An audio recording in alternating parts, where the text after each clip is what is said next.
We have Bill trying to get on. I just resent the link. All right. Good evening and welcome everybody to the Tuesday, April 13th, 2021 meeting of the Yellow Springs Planning Commission. My name is Frank Doden and I will be chairing the meeting again tonight. First order of business, would the clerk call the roll, please? Yes. Doden. I'm here. Amend. Here. Kirk. Oh, we'll give it. Curlis. Here. Green. Here. Kirk. He's coming to us through the fog.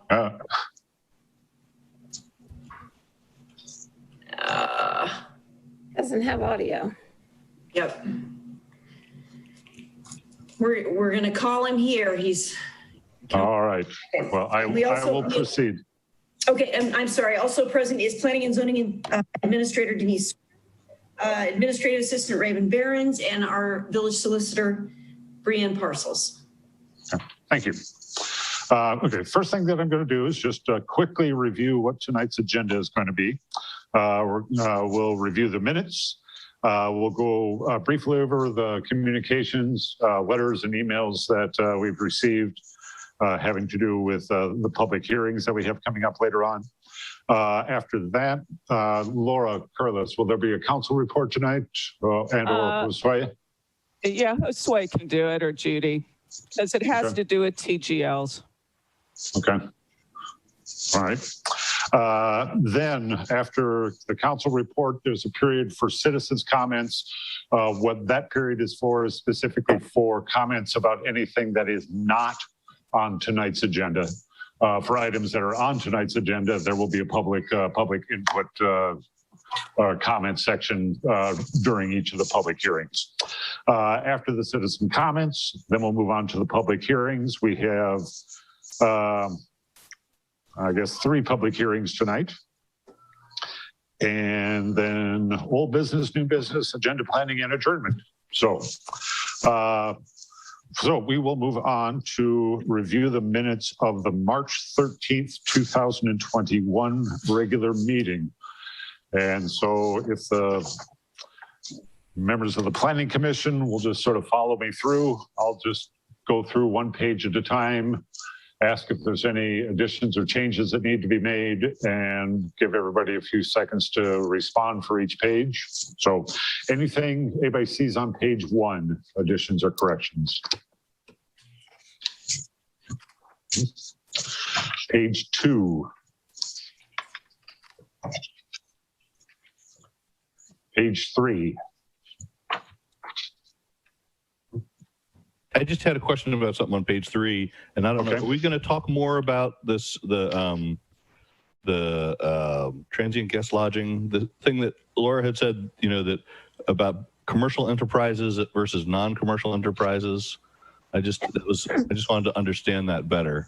Yes. I suspect, yeah, we'll talk about that when we get to the third item on the public hearings tonight.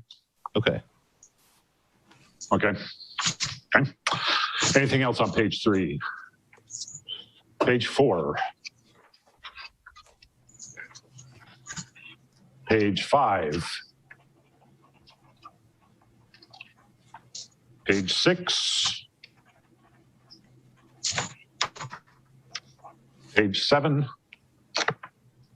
Or page 8.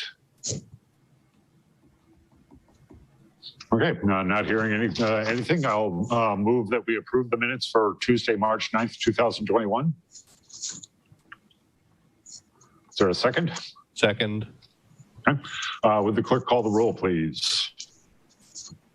Yes, Curlis. Yes. Green. Yes. Amend. Yes. Kirk. Yes. Doden. Yes. Thank Okay. you. Thank you, everybody. Okay. We're now moving on to the communications. Had quite a few letters and emails that we received. mainly, most of them seem to be, and their complete list will be in, and all of them will go into the record, right?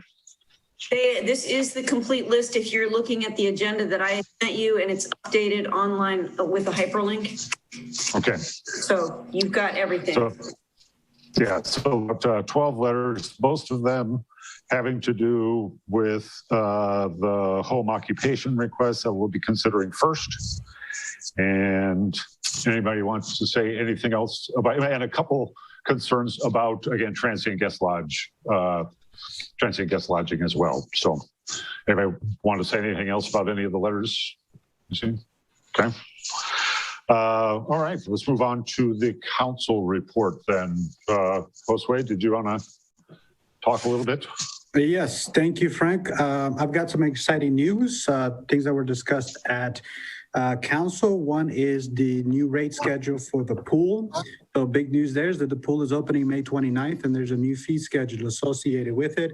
And I want to reassure commission and viewers that we are taking all the necessary COVID-19 precautions, similar to what we did last year. The council has declared Juneteenth a holiday and has taken action to make Juneteenth a paid holiday for municipal employees. We've also had a first hearing on the transient guest lodging fees and taxes. We make a big distinction on the fee schedule for owner occupied and non-owner occupied, which are being labeled as operator occupied and non-operator occupied. So that's a distinction in the fee schedule. What's also new in the legislation is that the permit is renewable every year. So folks have to renew every year. And that's part of the updating the fees and the taxes. What I'm going to share now, it's something that we did not share at the last council meeting, but it's a recommendation that the administration is bringing to council for the second hearing of the legislation that's being considered for fees and taxes on TGLs, and that is the introduction of an affordable housing mitigation fee. This fee would be assessed to non-owner occupied unit or non-operator occupied permit holders. So that's something that the administration is recommending to council. It will be right now our tentative proposal is for it to be $1,500. We discussed it with legal, and we've have done research on other municipalities who have implemented a similar fee. So this wouldn't be something new to us or new to the space. It's something that is in place in other municipalities. I'm sharing that with the Planning Commission, as it is possible that tonight you may approve something to be sent over to council, or as a recommendation to be made to council for consideration. So I think that's important to share that now. The other topics of discussion at council were the reciprocal taxation model. We had a presentation on the reciprocal tax credit and the credit factor. What this could affect our local residents will be that currently taxes are paid where individuals work. So residents who live here, folks who live here and work somewhere else, do not pay income tax to the village. The presentation at the last council meeting centered around what the reciprocal tax mechanism is, and if the municipality wanted to consider a reduction, what's the mechanism for that reduction? So that is the update. Thank you very much. Frank, or any other members of the commission? Else? Can I ask a question, Frank? I don't know if I was curious when I read through the TGL stuff, there were 4 classifications of things: hotel, motel, bed and breakfast inn. How are those being defined, I guess? They're already defined in the code.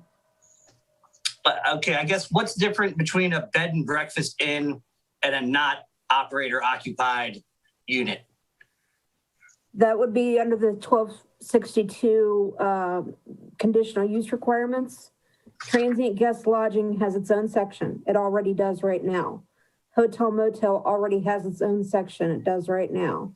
And bed and breakfast inn is defined in the zoning code, but hotel motel is also defined by the revised code under 373101 to have more than 5 guest rooms. Okay. I guess in my mind, I feel like the bed and breakfast inns operate pretty much essentially as the not operator occupied entities. I guess I don't see a distinction there, but I was just curious if there was something specific, just because all those are advertised the same way or probably operate as LLCs. I guess I just was curious about that. But Brianne, you say the definitions are provided in the code? The definitions are already there in the code. Okay. I'll look for that. Okay. Any other questions? I just have a comment. Raven, I don't know if you're checking email or comments.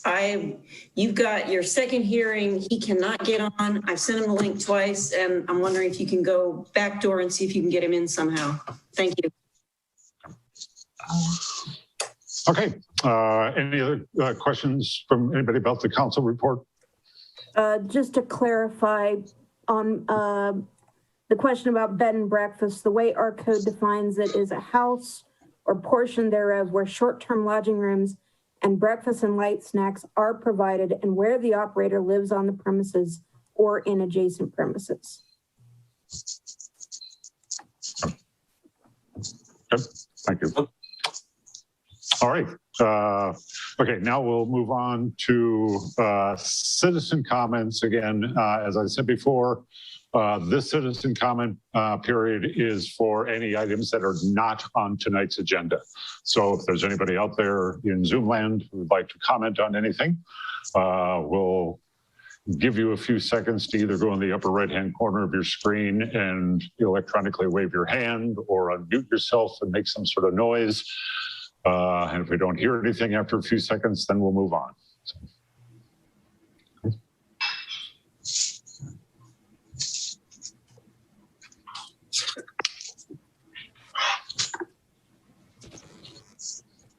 Okay, not hearing anything for any citizen comments. So we'll move on to the first of the public hearings that we have for tonight.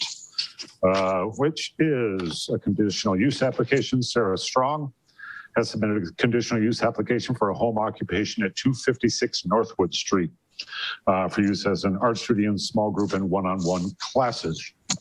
So Denise, would you like to go over the staff report, please? Yes, we recently became aware of Sarah's art classes, so we made contact with her for a home occupation permit because she on the permit indicated she has classes in the home, so she has visitors coming to the home. She is required, to come before the Planning Commission.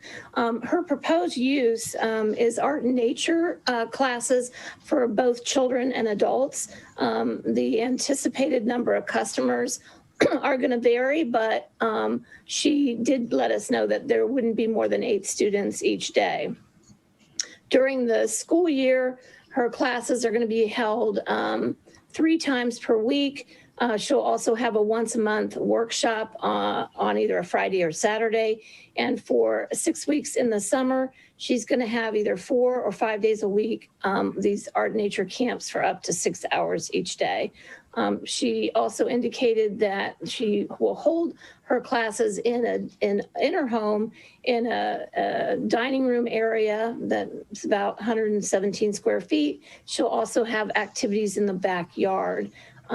She said traffic generated for this would be just drop off and pick up of children for the after school program, and adults who are coming to class to participate would park off street and on street in front of the property. During the school year, she anticipates up to 24 students a week, up to 8 students for 1 weekend per month. And she anticipates the potential of about 32 to 40 per week for her art and nature summer camps, which are held June through August. There is a couple of areas that I wanted to talk about. Staff does recommend approval of the home occupation permit with the understanding that the applicant keeps a log of those visits, which is a requirement under Section K of the home occupation requirements in the code. But we also want to suggest a condition of approval be an inspection by Miami Township Fire and Rescue, as well as I would like to see Planning Commission explore the outdoor activities program to ensure it doesn't cause any disruption to neighbors. And under 126203 E, you have a couple of things that you can consider. And one of those obviously is traffic noise and any other characteristics that aren't comparable to the other uses that are permitted in that zoning district. And then 126204 under conditions of approval talks about protecting natural resources and also about the residents and landowners that are immediately adjacent to the property or activity. The tributary that runs behind these Northwood properties flows into the Yellow Springs Creek. And as we've seen in the past, upstream on the Glass Farm, when that flow of water has been blocked, it can cause flooding of properties around it. That's also been a problem for Northwood. So I would just want to say to Planning Commission to ensure if children are playing that they're not in that creek area because it can cause erosion. It can cause disruption of that water flow. We already have, that's already problematic for the neighbors along Northwood Drive now. So you might want to further discuss that with the solicitor as far as any other conditions that might be, you might want to impose to ensure the conditions that are stated are met. Denise, isn't that creek running back there actually in the township? Well, it is, but they're the property owners. So parts of it, it's kind of a weird thing. There's like a little parcel. I don't know, Raven, if you have the ability to put up a snapshot. Some of the houses, all of the houses have all the properties, excuse me, have a section of the property, which is a separate zone lot that is actually in the township. Now the creek doesn't always run there. It can also run as over on the Whitehall Farm. Okay. So I mean, are we allowed to say what happens to something that's in the township? Well, that's a question for the solicitor. I mean, my understanding is part of that is also on the properties of the homeowners, and the homeowners next door have indicated they have put some landscaping money into that already. So that's a question for Brianne. Yeah, the consideration is you're looking at the home occupation, which the entirety of the dwelling is within the village limits. When you're looking at the base language of the code, generally speaking, it doesn't permit outdoor activities for a home occupation. But if you're looking at, well, the Village Planning Commission doesn't have jurisdiction to say what happens in the township. But what the Village Planning Commission can do is say, applicant, we realize part of your property's in the township. We may want to see a condition that you also get permission from the township to do this in the interest of protecting natural resources, the neighbors, what have you. Okay. Are the Newharts, I think that's the name, are they present? Who own the land on the other side of the stream? It's in the township? No. And what's is the home daycare just a typical 5 kids or less provision for Yellow Springs?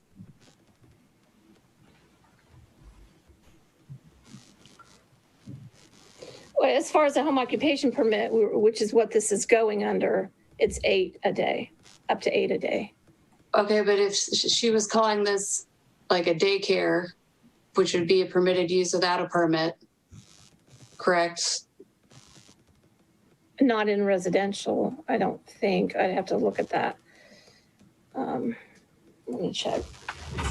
I mean, I feel like Zinnia's was 5 kids or less was permitted use for any residential area without any sort of permit. She's indicated this is not a daycare. This is an art and nature camp. So that's Yeah. Well, I'm just trying to think of what similar permitted uses, and it's about as close as you can get, I would imagine. Okay.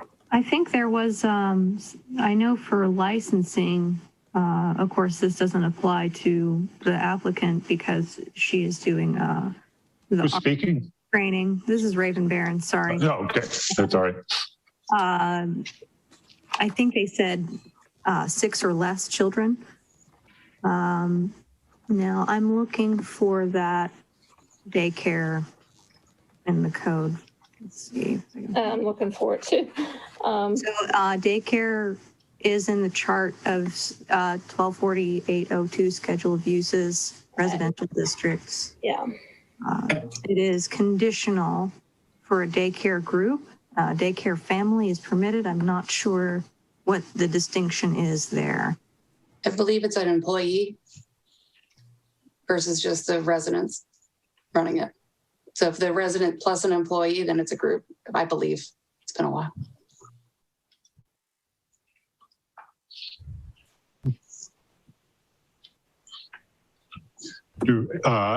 Sorry. Any other members? The daycare is in 128403. And it is defined as family is a private home in which one but fewer than 7 are received for care or supervision for periods unattended by a parent or legal guardian except children related to the adult member of the family by blood, marriage, or adoption. And then group daycare is a private home in which 7 but not more than 12 are given care or supervision for periods less than 24 hours a day. And she has to unmute me, or they won't be able to hear you. So they're about the same as far as number of participants, it sounds like. What, give or take one, right? Yeah, it's So whether it was classified as a home daycare or classified as this after-school program, does it matter that much? I don't know. It does because she's exempt from licensure. If Okay. she's not the home daycare program, is my understanding. Right. Okay. Okay. So it's because she's running an art program, she doesn't have to go through that licensing. And so this is why we ran it under home occupation. Out of curiosity, do you know what the after-school class is? Do the parents pick the kids up and transport them there, or how does that happen? Good. Sarah, would you like to speak to that?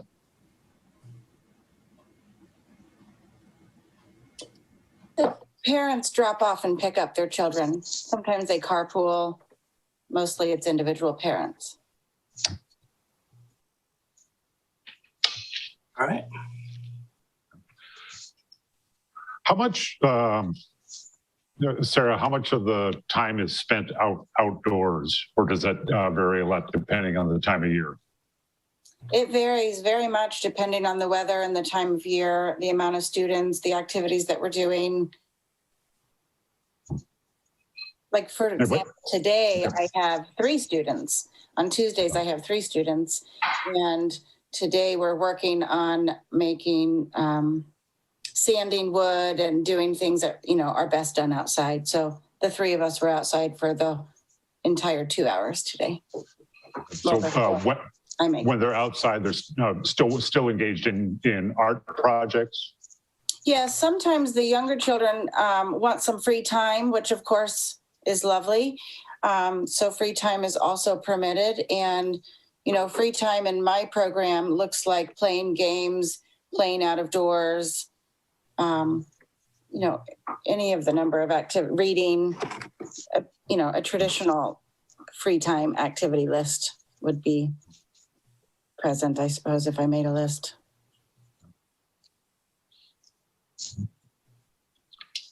Do any other members of the Planning Commission have any questions or concerns at this point?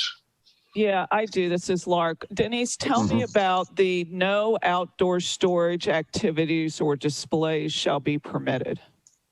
Well, I think Brianne kind of just covered it. Typically, you wouldn't have that in a home occupation, but it's giving discretion to you to let the children be able to go outside. Was it discretion, or is it that's in the code? That's in the code. Now, Planning Commission has, when it considers conditional use applications, the staff has to apply the code and tell the planning commission what the code is. When planning commission considers conditional use, it weighs a variety of factors in deciding what conditions to impose. We're telling planning commission, this is one of the conditions in the code.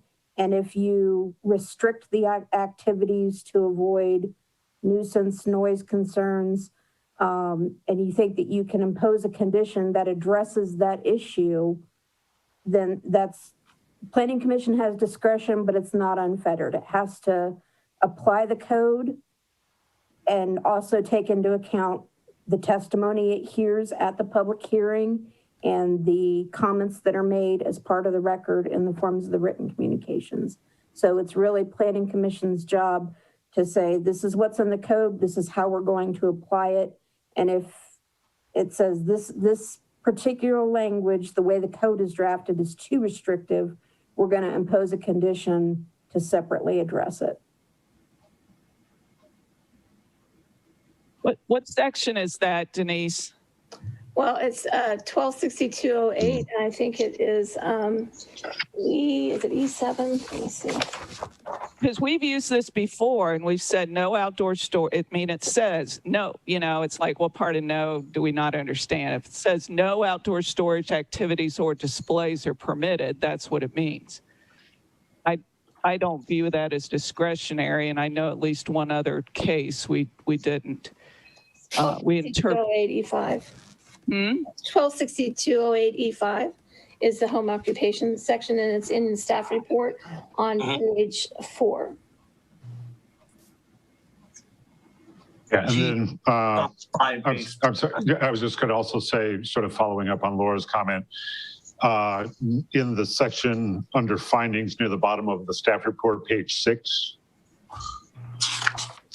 it says the village zoning code defines a home occupation as, quote, an occupation or profession conducted as an accessory use in a dwelling or detached accessory building on the same lot as principal dwelling. And again, that language seems to also go, relate back to the no outdoor storage or activities. Yeah. So, yeah. And the other question I had, it seems like, so 40 visits a week, it could be the same client. If they came 42 times, it would be out of compliance. So it's not that you have to have 42 clients, it's the number of visits. So I'm kind of hearing there's going to be more than 40 visits a week. Yeah, Sarah, would you like to respond to that? Oh, you're muted. Oh, you're muted, Sarah. Thank you. At no time would there be that many people at my house. My house wouldn't even fit that many people. The only time that there would be multiple people in a week, so during the school year, I would have around, right now I have 12 students. I could see as many as 24 students broken down into 3 different periods, 3 different times during the week. I don't ever want more than 8 children here anyway at a time. 8 children is the lovely number, and less than 8 is also fine. During my summer camp program, I will have the same 8 students or less for the week. And so they would be dropped off in the mornings and picked up in the afternoons, and there wouldn't be any other traffic going on during the day.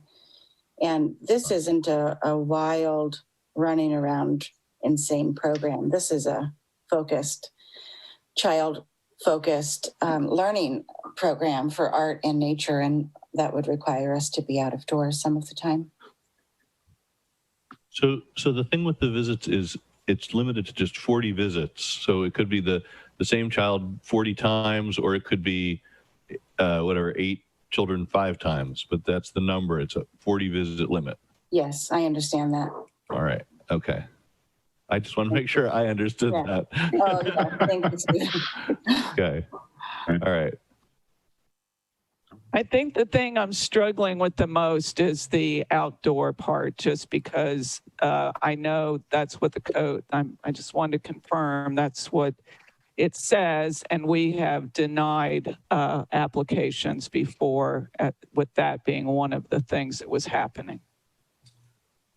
Could you talk more about the history of what has been denied based on outdoor use? A business that was storing product that it was an installation business storing product out of doors. Okay, but now if they're just going outside to draw things. Well, it's outdoor activity, and we have we do have one letter from a neighbor that is one of their primary concerns. Yeah, in that other case, there was like large packages of deliveries coming to the house, a semi coming down a dead end street, and then there were a lot of packages and stacked high, and then they were wanted to use this outdoor area to store all this stuff, and it was really kind of getting to the point where, this was a home occupation that really probably needed to find a place to go to. Well, and we've had childcare before too, and this is kind of one of the issues: is why should these be in a non-residential areas? Because the traffic and the number of people coming to the property. So, Ms. Strong, are there not any other children in the neighborhood, which why the noise of children playing is a concern? This is a family-friendly neighborhood. In fact, one of the letters that has been sent to you is from a resident of our neighborhood who also sends her daughter to my program. There's children that live across the street and next door, one house over, and 3 houses down across the way to my immediate awareness. Okay, so a good typical neighborhood. Okay. It is a very typical neighborhood, yes. In fact, I was reading in the application materials and the commission's materials that were emailed to me earlier about being prepared for this. And one thing I noticed was that this neighborhood is referred to as an R something neighborhood. Can you? Residential. RA, low density residential. Low density, yes. And so that is nice about this. We do have large lots here. And in fact, there is an empty lot. Well, not empty, it's empty, an empty lot that my neighbors own. But there is an empty lot between the concerned neighbors and me. So they have a good buffer area. So there's a large buffer area. And part of the reason why my neighbors wrote the letter of concern is because I had failed to make them secure in the knowing that I would keep the children off of their property. That was one of their concerns that they brought up to me. And my response was not such that brought them security in the fullness that I would be responsible in keeping my students to my property. We have since communicated about that, and I have apologized for not offering that security to them in my original response. And so there has been more communication. There is an entire buffer lot between us. And this is not a running around screaming wild children program. We are focused doing activities. And even during free time, there's, I don't allow screeching and screaming with anybody in my life. I don't care how old you are. I mean, I guess if you're under 6, I don't have control over it, but there's nobody under 6 in my program. Can I ask a clarification of Brianne? If a daycare needed, a home daycare was going to be permitted, would it come to Planning Commission as a home occupation, or would it stay completely separate and be licensed through the county? If it is under 7 children and the children are related, some of the children are related, as it says in our code. In RA, it's a permitted use. If there are more than 7 children, it would have to be regulated. But And would it that's be, not through the county so much as Job and Family Services. but if then it were regulated through Job and Family Services, outdoor activities would be permitted? We would still probably have the overlay of it would have to come to the Planning Commission because it's a conditional use. The daycare family versus daycare group. Daycare group as conditional use. Interesting. Okay. Yeah, Sarah? Thank you. I would like to say that I have been running this program for a decade. This is not a new program for me. It's just that now I have new neighbors.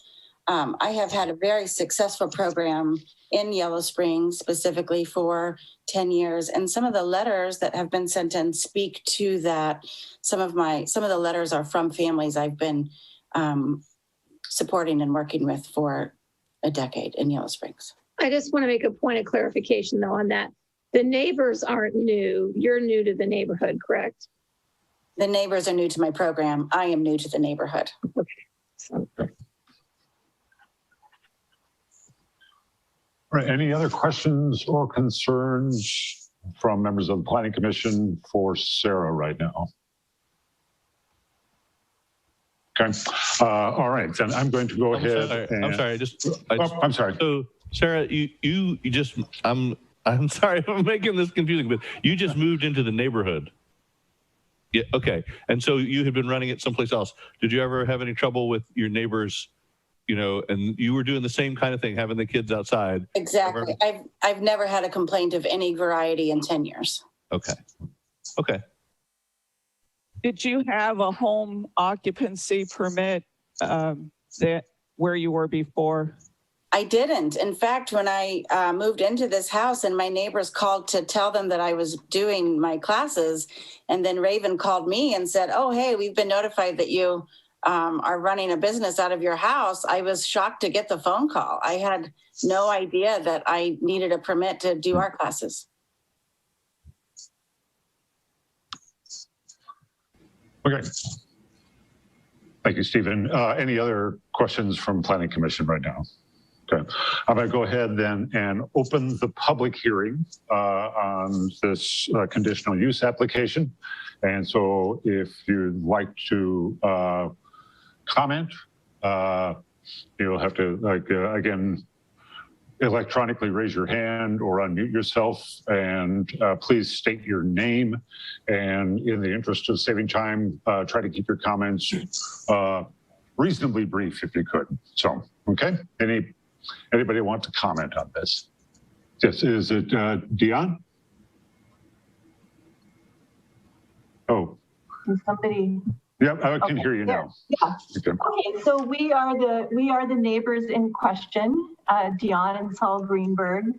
And as Sarah said, when we talked to Sarah about the kids coming onto our property, her initial response did not give us the comfort that she was definitely going to keep the children off of our property. And, just want to clarify, people are calling it an empty lot, but it's actually our yard. It's not an empty lot. And we really wanted to formalize the notion that it's not a communal space, that it actually is our private property. And we don't want the children from Sarah's property to be playing on our property, which we laid out in our letter, primarily just because we don't want to have to supervise them. And with the creek in the back, it's kind of a wild area. There are slippery rocks. There's a ton of poison ivy back there. There are a lot of old trees with branches coming down, and we just don't want to have to be responsible for children from Sarah's program coming onto our property. And the other thing that we said in our statement is that we just spent a couple $1,000s taking care of the creek bank. And if there were 6 or 7 kids back there, they could just dismantle all those rocks that Todd Van Leen just put on the creek bank. And so our main concern is actually not the noise, and it's not the children being outside. It's that we just want to make sure that the children are not playing on our property, and that they're also not going to come around the creek and come onto our property either. And that is the main concern. I had some questions about how many children were allowed, but that sounds like it's clear that it can't be more than 8 in a day. The other thing that we do have some concerns about is the traffic. There was a woman that did have a daycare center in that house. And one of the things that she did that Sarah's not doing, but over time, we just don't want this kind of thing to happen, is she would park her car in front of our property so that there was room for pickup and drop off. And then she would just leave her car. She didn't come out and move it back. And it is a family friendly neighborhood. There are lots of kids around. The sounds of what Sarah's doing don't bother us at all. Like the kids that she has they're not loud. But the traffic is somewhat of a concern because there are a lot of young children in the neighborhood that ride their bikes around the neighborhood and play in the street. And so with a lot of extra cars coming and going, just in terms of safety, that's a concern. And also we just really would like to request that the pickup and drop off, stays in front of Sarah's house and doesn't bleed over into our property. And that has not been a problem. So the Sarah's pickup and drop off hasn't been a problem, but we just want to make sure that these things kind of stay in check. And because one of the things that, has bothered us a little bit, I guess, is a business next door with a lot going on and kids coming and going. If life was the way we want it to be, we would not have a business next door, but it's a good thing that she's doing. And so we're not trying to stop her from doing that, but we would like to have the parameters in particular with, real clear parameters that our property is private property and we don't want the children coming onto our property and then just, being careful about the traffic in the neighborhood and the noise, but the noise has not been a problem. So. All right. So are you guys, is some of your concern about this related to the daycare that was there before? Are you worried? Has Sarah shown anything that you were worried about, or are you just sort of basing it on the business that was there before Sarah? No, the main thing that we were concerned about was our initial communication with Sarah when we asked her to keep the children off the property, and her response was not clear that she was willing to do that. And that's really was our really main struggle and why we contacted the zoning department, because she seemed to think that it was kind of selfish of us to want to do that. And we felt that, it's our private property, and that if she's going to have a business, then she needs to agree to keep the children off of our property. And that's really the main thing that drove us to contact Raven in the first place. So it really, the only thing about the traffic is just having lived next to a daycare, we know that there is extra traffic in the neighborhood. We've had that experience. We know what that's like.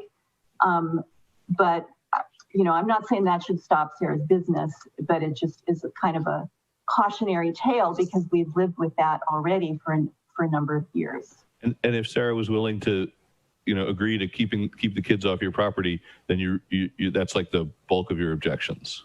That's the main issues, yeah. Okay. And she has already, by the time we talked on Saturday for quite a while, and she was much more amenable to that, but we would like to, formalize that in this meeting as part of the condition. And because we did put up a fence. So since all this happened, we put up a fence. But then if the kids are playing back in the creek and then they wander up into our property from the creek, then that's a problem also. So. Okay. Okay. Thank you very much. We'll get back to you, Sarah. Is going to get if there's any other comments from any other citizens about this home occupation.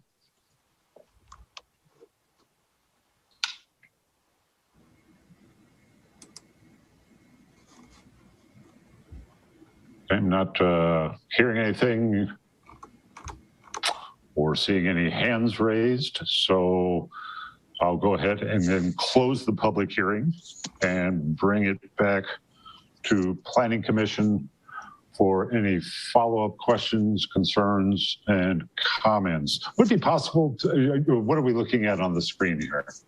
This is, the inquiry was made earlier about permitted versus conditional use and whether they would have to come to the Planning Commission if they had a family daycare as opposed to a group daycare. The P's stand for permitted, the C's stand for conditional. And then right underneath that, you can see for the various zoning districts that home occupations are conditional in all of the residential districts. Okay. All right. So is it, if we're done with that screen, just for meeting's sake, to get back to being able to see, there is everybody's face on my screen again. That's better. All right. Any questions of Planning Commission? I know Sarah, was indicating that she'd like to speak again.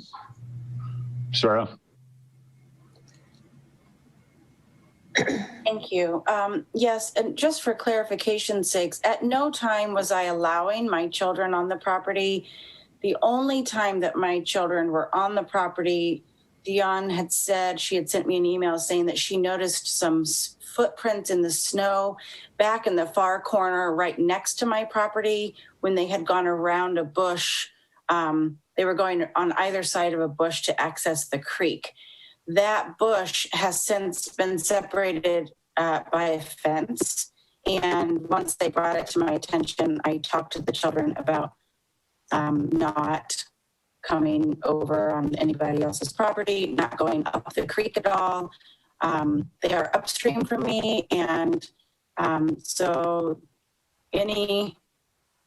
I really don't feel like there are cause for concern. I respect their privacy and their property and their rights to speak on this cause. And I'm glad that we spoke on Saturday and were able to have a better understanding on my desires and goals for not ever touching their property.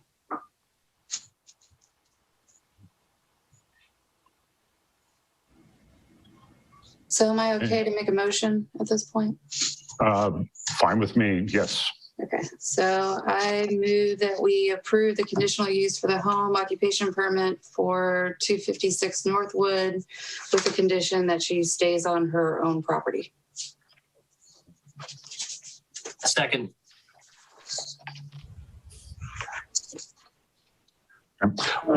Can staff ask for an amendment? I'd like to make some amendments. Yeah. Like, I just want to make sure that because it's not a part of the home occupation requirement like it is for transient guest lodging, but I think that we should also have Miami Township Fire and Rescue do a inspection. Oh, yes. Yes, sorry. Yeah. And Yes. And Maybe the easiest thing, Sarah, could you got off track, perhaps sorry. withdraw your... I withdraw my motion and I would like to remake the motion for the conditional use for the home occupation permit for 256 Northwood with the conditions that she get the inspection by the Miami Valley Fire Department and that she stay on her own property. And keep a visitor's log? Oh, and keep the visitor's log. And wait a minute though, because she's not going to stay on her own property because they are going to go on field trips. Can we simply say that she stay off of the neighboring properties? Okay, there you go. Thanks. Eventually I'll get it right. Could, Judy, when you get that jotted down, could you just sort of review it for us? Yes. So the motion from amend and seconded. We've got a motion from amend and move to approve with the conditions that on the condition that a log of visits is kept, a fire inspection is conducted by Miami Township, and that the day camp stays off of the neighboring properties. Second that. Okay. I'm sorry. I don't, how could I have two more amendments. Oh. I'm not sure. Well, you can make a motion to amend the I motion. make a motion to amend no parking in front of the, I don't know what the Greenberg's house number is. Can we keep 66 it as Northwood. parking only in front of 256 Northwood? Correct. And that she comply with any required county or state licensure. Comply. Required county or state. Is there a second to the amendment? Yeah, I'll second. And then a motion on the amendment. Okay, so a vote on the well, we amendment. need to vote. We vote on the amendments first, Right. and Yes. then we would have to go back. If the amendments pass, then we'll go back and vote on the motion as amended. Yeah. Okay. So first vote is voting on the amendments proposed by Laura. So would the clerk call the roll there, please? Yes, Kirk. Yes, Kirk. Curlis. Yes. Green. Yes. Amend. Yes. Doden. Yes. All right. So the motion to amend passes. The motion to amend pass. I'm sorry, Josue, did you have a question? I'm sorry, Frank, point of clarification for me. Are we saying that no one can park on what is public property? Because the parking in front is public right away. That's a good point.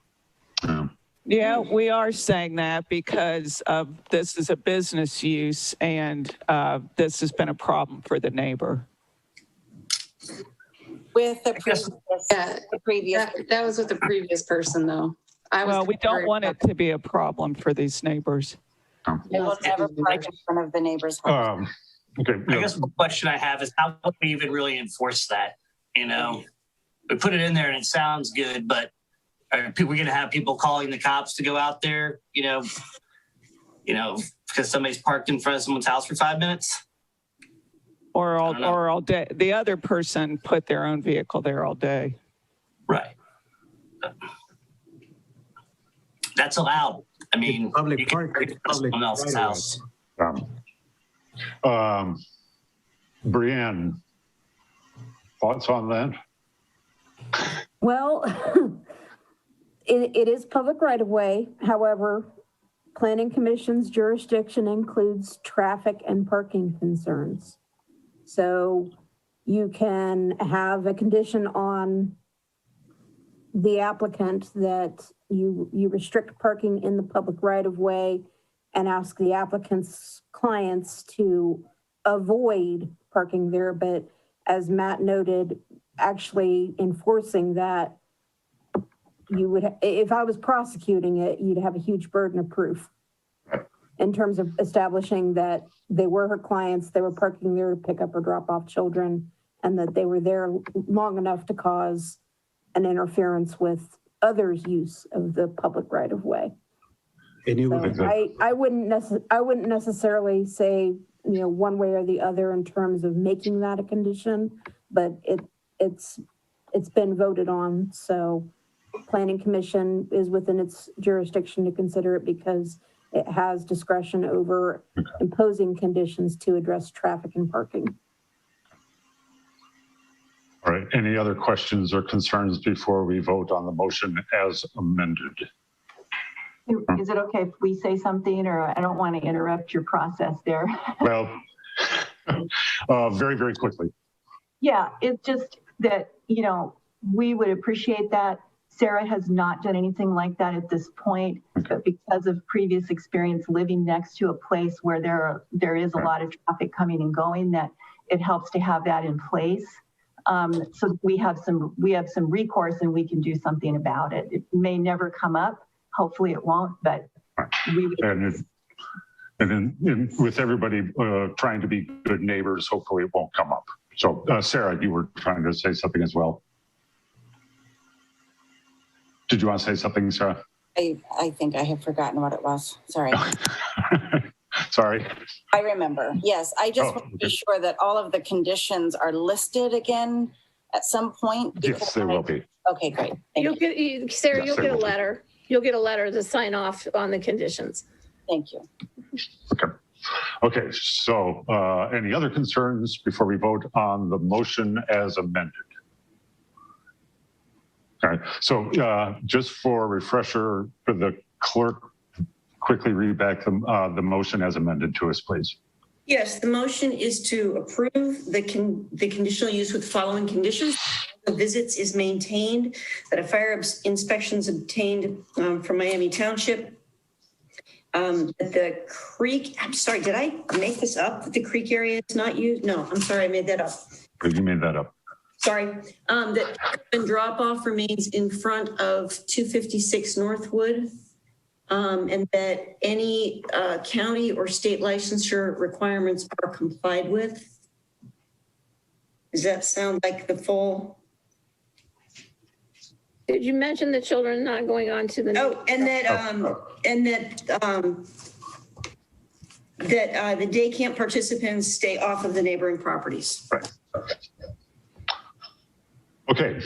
Would the clerk call the roll, please? Amend.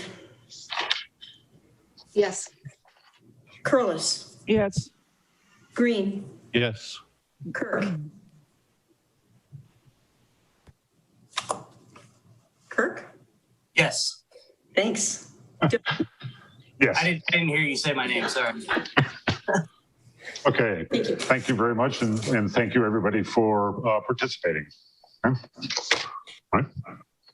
All right. And we will then move on to the next conditional use application. Okay. This is a conditional use application for 1435 Xenia Avenue. Okay. Denise, would you like to read the staff report on that, please? Sure. This property is located in the B2 General Business District, which, accommodates general retail, restaurants, and auto-dependent businesses. It's located on the east side of Xenia Avenue between Brookside Drive and Cahill Lane. Although the building's placement on the property is grandfathered in, it meets all the setback requirements and lot coverage requirements, even though the building was constructed in 1957.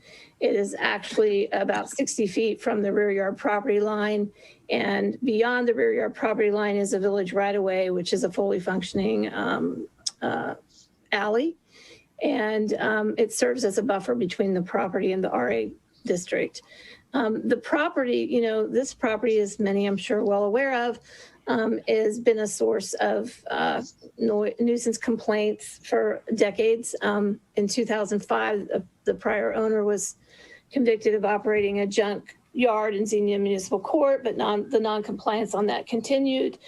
In 2016, the police department inventoried 37 vehicles, including tractors and trailers and vehicles and campers that were located outside of the fenced-in area. And many of those were removed, but everything inside the fence remained. Mr. Kachafi has purchased this property from the previous owners, and he has been engrossed in a massive cleanup of the property. He had to tear down the fencing that is around the back and part of the frontage on along Brookside, up to about where the back of the building is where that fence went along the Brookside Drive property line. And he had to tear that down in order to remove a lot of those items that remain, including a semi-trailer that was packed with a lot of items. In this process, he's continuing to do that. He's getting it cleaned up very well. He has gone ahead and put in shipping containers, which he's putting around the perimeter as a sort of barrier, like a fence, but he will actually replace that fence. And so that fence will be along the outside, and we'll cover those containers at least by 6 feet. I think the containers are about 8 feet in height, so there'll be a couple extra feet showing. What he intends to do with this property is to, it's going to be a bit of a mixed use, which is something that Planning Commission can consider for commercial properties. But the principal use is going to be his car sales and car shows. And the accessory to that use is going to be kayak rentals. It'll be a point where a site point for the kayak rentals then to go, where he'll do tours at lakes in the area. And then he'll have a food truck, and beverage sales will take place inside a portion of the building itself. And there is a little a site plan to try to give you an idea of how that's going to work. He's calling it the Safari Place. Mr. Kachafi has New World Expeditions, and he runs a home occupation, and he has a permit for it out of his home for trips to Zimbabwe and South Africa. He intends to have this operation 7 days a week, open between 8 a.m. and 8 p.m. He is going to re-blacktop. There is a portion of the what shows as existing blacktop there that is concrete, but he is going to surface the blacktop areas, and then has indicated to me that he will provide a parking plan showing the striping of the parking spaces. He'll follow our code, and I'll be meeting with him on that at a later point. This is an interesting business, and I'm staff recommends approval of this. But you can go ahead and add the condition of approval being the parking site plan, but he's already indicated that he will do that. Denise, were there any letters or comments from neighbors? I'm not aware of anything. Judy, did you get anything? No, I got nothing. I mean, I had some inquiries as to what was going on there when it was first happening, because once that fence went down, there was a lot to look at. And as it was being cleaned up, and there was, some concerns about questions about what it was going to be, but I've never gotten any emails or anything in writing expressing dissatisfaction or, any negative comments about this, what we've advertised. And there were letters that did go out, and there was a sign posted. Is there any environmental concerns with the vehicles that had the oil or anything that's gotten into the soil behind there? The vehicles that have been housed? Say. For the village's point is, if Josue on here, he might want to talk about that. I mean, it's definitely something that had come up, and Josue maybe would be a better person to answer that. Yes. Over a year ago, we identified this property as a key risk to our groundwater protection zone. And we started working on pursuing a couple of strategies to clean up the property because of the vehicles and other hazardous chemicals that we suspected were there. I'm personally, I'm happy to see the work that Bill and his team has done on cleaning up the space. And they have been very proactive with me and the public works team at identifying the hazards and cleaning up the hazards. So there were concerns there. I know that as recently as last week, and Bill's online and he can jump in on this, it became known to Bill that there was an undisclosed, unrecorded underground tank, and he was very proactive at pointing that out and searching for it. He had an environmental group empty out the barrel, the container, the underground container, and it was treated as hazardous material. And it just so happens that the company that they hired is the same company that we use for some of our hazardous waste material. So that was identified. So to your point, to your question, Sarah, we did have concerns, and we were exploring opportunities and avenues to addressing them. And I'm glad to see Bill has addressed them. Bill, I have a question for Denise. On page 7 of your staff report, and maybe you could just, because parking is the thing that kept coming up for me when I was reading through the staff report. Anyway, it's kind of, Because you said it's difficult for staff to estimate the number of parking spaces needed. Is that because of the mixed uses? yes. And so Yeah. I ended up just breaking those down, and I came up with about 14 spaces, but then that doesn't include like what he might have for a car show. But Right. that is a big property, and there's a lot of space. And one of the things he assured me of was if there is a need for overflow parking, he can open up that gate, and that it's a very big area in the back that's not now cleared out, which he intends to actually put, lawn in there. He could also have overflow parking in there as well. So it was just something that was hard to estimate, but for what I was able to estimate, there's parking for that. There's room for that. Hey, Denise, to kind of follow up on that a little bit, because I feel like there are parking spaces, but if he's intending to sell cars, I mean, those take up, each car he's selling takes up a parking space, right? So do we have any idea of the size of the auto sale operation that we're talking about for the site? I don't. But we can ask him. Bill, is it Kachafi? Am I Yes. pronouncing your name correctly? Yes, am I on mute or can you hear me? No, I can hear you. So would you like to speak to Matthew's question first Sure. about the scale of the car sales? Basically, the car sales are going to be limited to my personal friends that have their personal muscle cars for sale. I don't see more than 4 or 5 at the most on that lot. Basically, my safari place is an extension of my charitable company, New World Expeditions, which we donate these safaris to fundraising groups. So we're gonna have fundraising events at that property. We're gonna have a car show, and then we're gonna try to sell a few cars there and raise money for any charitable groups that I deem necessary I want to donate to. I don't see more than 4 or 5 cars at a time on there, and we've had 3 or 4 cars on there at one time just to test the waters.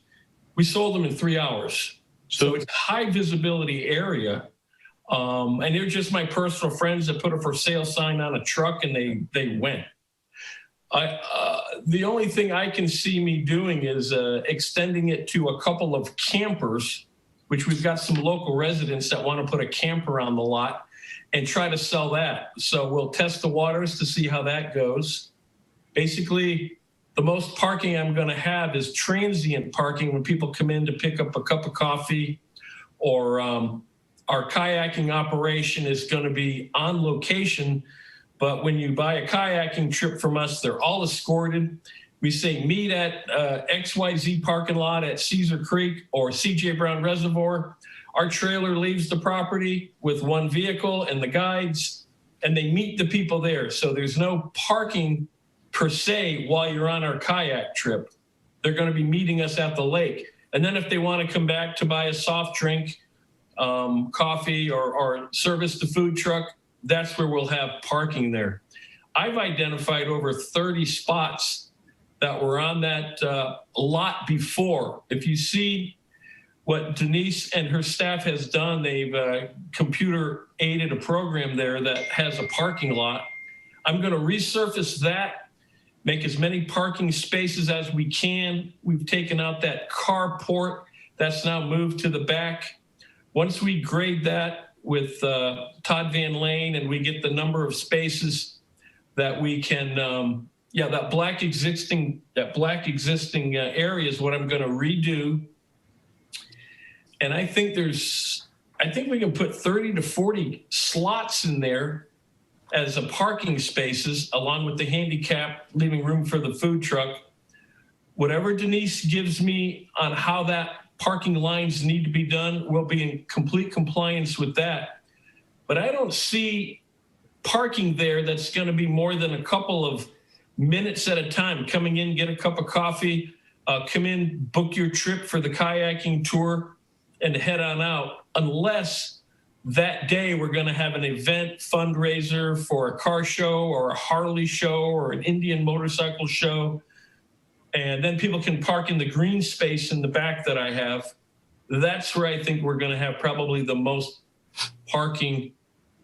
For me, an issue is that if I get 50 or 60 people that come to that car show and they're going to stay all day and put their chairs out, they're going to have to park in the back where my storage containers are. And I don't know how to address anything else. I've even opened up the door for people to park at night there with that new beer. The new beer place wants to open up a restaurant. Somebody put a bug in my ear, said, hey, we could use the overflow parking at your place while you're closed so people can service the restaurant or the brewery. I'm all for that. I'm all for that. I've got security lights up around the building and around the lot. Next week, I'm going to be installing security cameras and then making that street light hot. That's on the, let me see. It's on the corner of 68 and Brookside. There is an old street lamp there that's already got wires run to it. We're redoing that lamp, making it hot and putting in LED bulbs so I can have 360-degree lighting on that property. All the lighting is shaded downward so it does not spill over onto Brookside or onto the Dawson Alley property. The people at Village Automotive has worked with me quite a bit. They're very friendly, and we're going to work together on that. I do see a car show happening coming up with KillCare. We've got some dragsters that are going to come in to put a model car there. We're going to have a woman's dragster day where we have a female race car driver come in with her dragster. We want kids to come in and sit in the dragster, get their picture taken with the racers, especially that female racer coming in who's running drag strips. And we're going to organize a tour to go down to KillCare for kids to get them involved in the racing scene. These are just one-offs. I'm in the tourism business, so I can have a tour to a snake farm and still get people signed up to go do that. We can polish anything up and get it sold as a tour. And that's where my parking lots will be filled, like on a weekend, Saturday or Sunday when I have an event. Great, thank you. Thank you for the clarifications. Yeah, Carol, we'll get to you. There'll be a time in a little bit where there will be public comments on the conditional use. Okay, I've seen you raising your hand. Any other questions or concerns from any members of the Planning Commission that the applicant can address?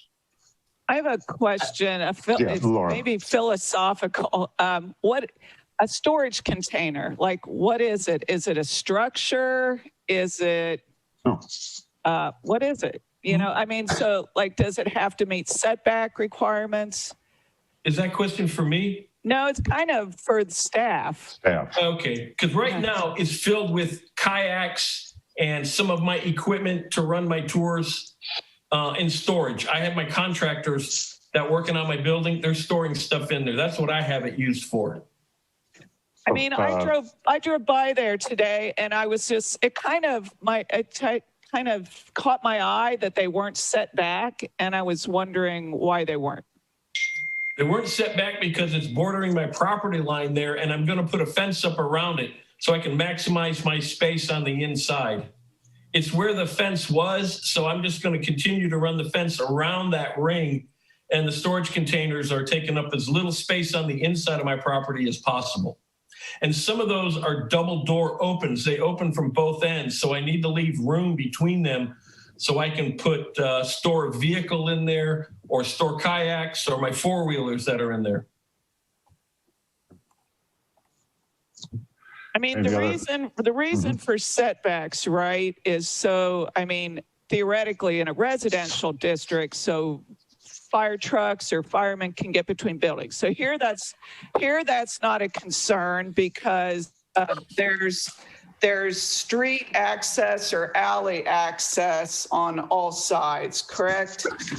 Yes. And on alleyways, there is a 0 setback in the code. Yeah. We consider the container as an accessory structure. So it should be set back. Well, I mean, but it's on an alley, so we didn't have any concerns with it. Okay. I have a question about the front parking lot area. There's currently a mixed-use path that kind of is not continuous through that property, if you know what I'm talking about.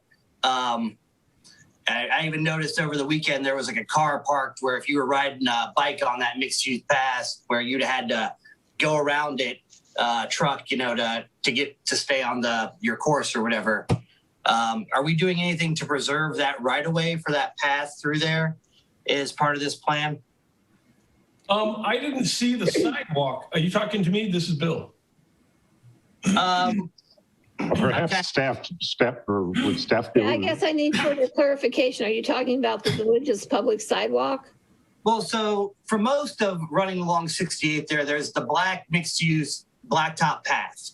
Where when it gets to Village Automotive, because that's paved there's cement pavement, that black path drops off, you go to the concrete, and then there's a couple little tiny sections of black path that kind of connect those various lots. Now where it crosses this property, it's in kind of disrepair and not clearly marked if there is a right of way there or not. And I guess, you see what I'm saying? Yeah, there is a right of way there, so he would need to stay outside of that right of way. Correct. I'd be willing to pay to have that marked, and when they're putting in my parking lines, we'll clean that off and we'll make it, is that a bike path or is it just a walking path? Both.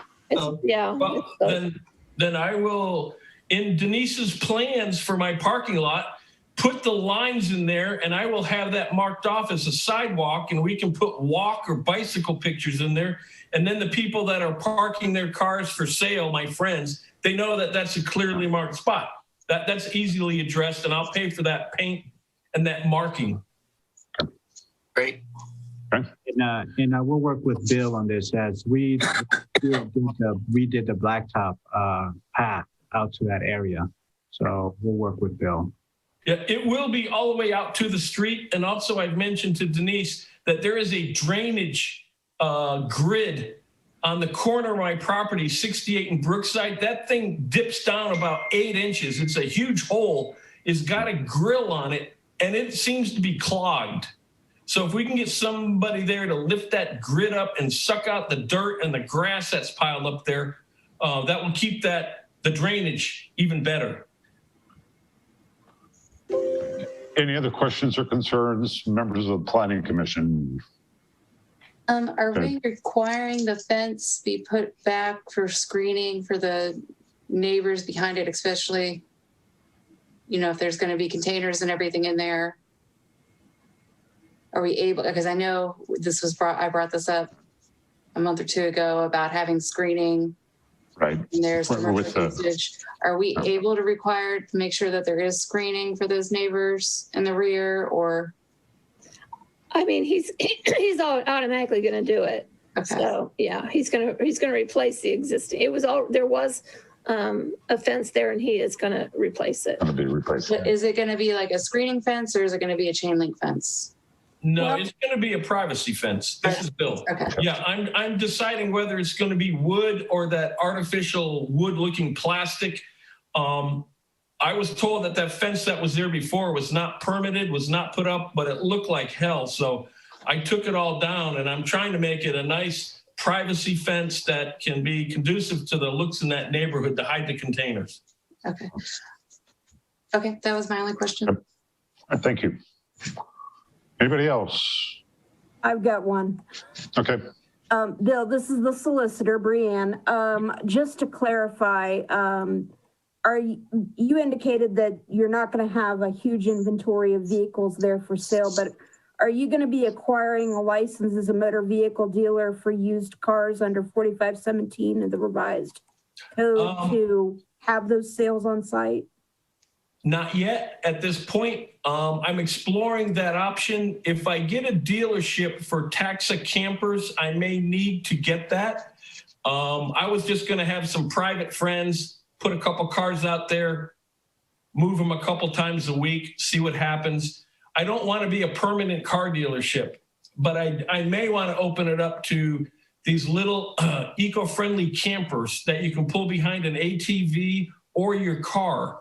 So if I happen to need that license to be a recreational camper dealer, 3 or 4 at a time on a lot, then I'll approach that. I just haven't pursued that yet because got a lot on my plate getting that place cleaned up. But if I need to do that, send me the application, I'll comply. I don't want to have 10 cars on that lot for sale. That's not what I'm in business for. But a couple cars on there that are like a Land Rover or a Jaguar or a Mercedes. If I got 2 or 3 on there up in the corner on 68, if that's in compliance, fine. If I need to get a permit for that, I'll do that. All right, any other questions or concerns? Car and kayak use lot, and we're super glad to see it getting cleaned up. But my main concern, which has been addressed a little bit, is about the parking on that front blacktop lot, because we've lived here 38 years almost, and in that time with the previous owner, there were many times when there were so many cars parked all over the front blacktop space that we had almost no line of view looking to the south on 68 to look for traffic coming if we were going out on Brookside to 68. And it was extremely dangerous. You had to move out well beyond the stop sign, which is of course in violation. And if a policeman comes up behind you, they can cite you. But you many times could not see south on 68 beyond all the parked cars. So my concern is that that lot get arranged in some way so that the cars are set back far enough so that a person pulling up in a standard sedan car, not an SUV or a big truck with, a high view, can drive to that corner and look down south on 68 and see if there are cars coming, or see if there are cars turning out of the new brewery building, or cars turning out of Village Automotive, or cars coming out of Kehoe. And I think that's, for me, that is a huge safety concern. It's a little bit of a visual concern because I don't really want it looking like a car parking lot again, but mostly it's a safety thing in terms of being able to see the traffic, because as we all know, people are not going 35 miles an hour when they are there. They are coming into town going someplace between 40 and 50 miles an hour. And if you can't see them coming, that's not good. So I'm super happy that it's getting cleaned up. I am very hesitant about, a bunch of cars being parked there kind of semi-permanently, and cars being parked in a way that obstructs the view of traffic from people who go in and out on Brookside on a routine basis, which would be me. Okay. All right. Thank you very much, Carol. Okay. Thanks a lot. Okay. Anybody else or any other members of the public would like to comment on this application? Give people a few seconds to raise their hands or chime in.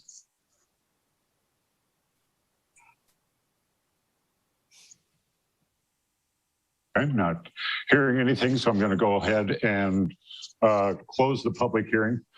Bill, Yes, sir. do you understand the concern that the neighbor has there for the way the parking is, the sight lines for pulling out on the 68? Yes, I've been a victim of having that same issue myself. When Shattuck had all those cars there, I had the same issue. So that's above my pay grade. I'll let Ms. Swinger deal with how the parking lot needs to be gridded off.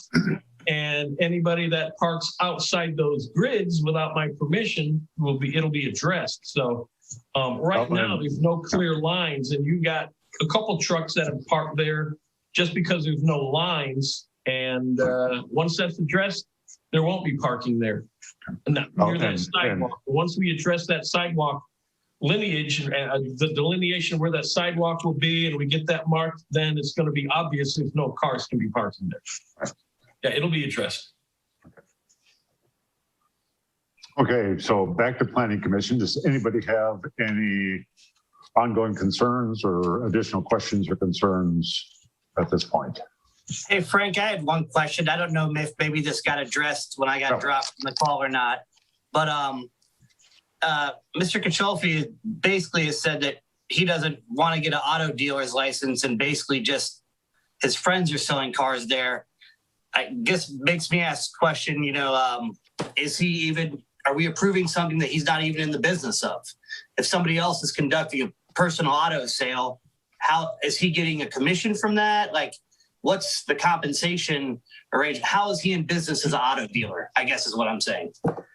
Yeah, I don't have an auto dealer's license at this point, but if I need to get one, I don't see the problem. It's paperwork, I'll get it done. But like if you wanted to sell your car at my space and put your car out there, it usually lasts about 48 hours and it's gone off the lot.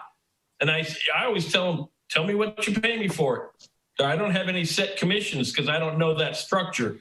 I just know there's commissions paid in the tourism business for referrals, but you want to tip me on that for putting your car out on my lot? Great. It's not a demand, but I can address that if it's needed. I don't see me getting into the car business because I don't want the headaches of cars coming back because something doesn't work. That's not what I want to do. Now, the trailers and the campers, that's another thing. If that's under the same license, I'll address it, but I haven't been approved for putting out campers yet. So I haven't addressed it because it's not a viable part of my business plan at this point. I want to do the charity things and coffee sales and root beer sales and car shows. Sure. I just asked because that's the primary use. I guess, Brianne, maybe this is a question for you. If we're going to pass a permit for use as an auto dealer, it kind of makes sense that somebody has to be in business as an auto dealer at that site. That does make sense. And where the State Department of Motor Vehicles kind of draws the line is once you sell more than 5 vehicles, you're in business as a dealer and you have to be licensed under the motor vehicle titles. Now, they do draw a distinction between whether you're selling new vehicles or whether you're selling used vehicles, but that's a consumer protection issue.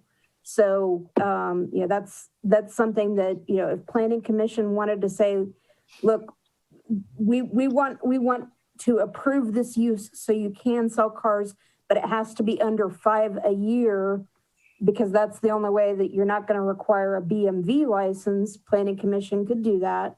Or it can say, look, if you're just going to put a few cars out there to start with, and once you have your license in play, the BMV will actually be contacting the village to verify that the location has zoning if he does apply for a dealer's license. That's actually on the BMV application. Can I point of clarification there? If he is not the individual selling the vehicle, is it still a 5 vehicle limit if it's sold from his property by another individual? That's one thing that's required for dealership permits. To become a dealer, you have to have a fixed place of business unless you're an auctioneer, which is a whole different set of requirements. Okay, I can see an issue coming up. Say I have a car show and they're all 1950, Mustangs. And 10 guys are showing their car and 4 of them are for sale. And they all sell them to Joe Blow that day. I'm not involved in anything. I don't make any money. Is that an issue? They're all private sales, but they're on my lot because I'm having a car show. I can't give you legal advice, sir, but you might want to talk to an attorney about that. Okay, I talked to an attorney and they basically said since I'm not selling it, it's not my issue. I can, I'm ready to make there's a motion. insurance issues, so I can, especially even if you're just holding property on your lot Mhm. for sale, there's limits. So I think you could work something out, but definitely talking to an attorney and your insurance agent about what liability you're holding for having those vehicles held for sale on your lot too. Because could be some exposure for you, so it might be worth looking into a little bit. We are fully insured for $1 million on our lot at this point for anything that goes on. Somebody twists, breaks an ankle, they hit their car. Somebody falls down trying to buy a kayak, or a kayak tour. I'm covered for that, but I don't know if I have specific insurance to cover somebody's private vehicle on my lot. Yeah, that's where I asked. There's things that they can be done easily, and they probably have more knowledge about some of how to get the dealership things and when you need to and when not, because they're used to dealing with that circumstance. Okay. I'd like Laura. to make a motion, Mr. Okay. Chairman. I'd like to make a motion to approve the conditional use for automotive sales and shows, mobile food truck, kayak rental service, and retail sales of non-alcoholic beverages as a condition of the approval that there's a parking site plan approved by staff, which would include no parking in the public right-of-way and sufficient setback for sight lines. As part of that, the sight lines, I'd like to make it a condition that the county engineer come out and inspect and suggest a sight line setback. That there be 90-degree cutoff of all lighting. And then compliance with all county and state licensing for auto sales and food sales and beverages.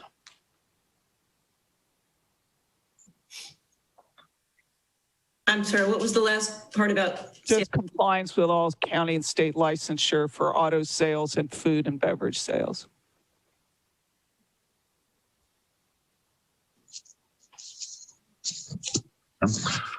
I'll second that.